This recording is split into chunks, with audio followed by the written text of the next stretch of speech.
Inako ni DILG Secretary John Vic Remulla ang responsibilidad na resulta ng Oplan Galugad Operations kamakailan sa Barangay Addition Hills, Mandaluyong City. Hulikam kasi ang isang lalaking naghahalo lang naman ng semento habang terik ang araw kaya nataong walang pang itaas. Pero pinalibutan at tinikitan pa rin ng mga otoridad.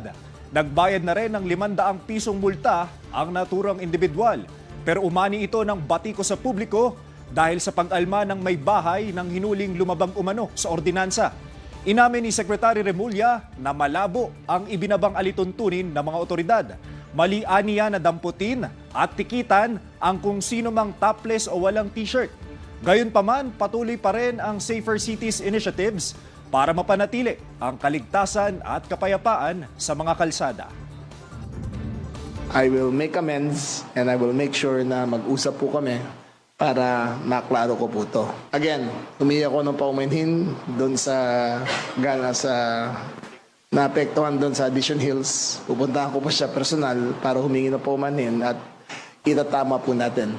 Pagkatapos po nito ay may command conference kami at ipapaliwanag ko kung ano pa at ikaklaro ko kung ano ang limits ng pwedeng gawin.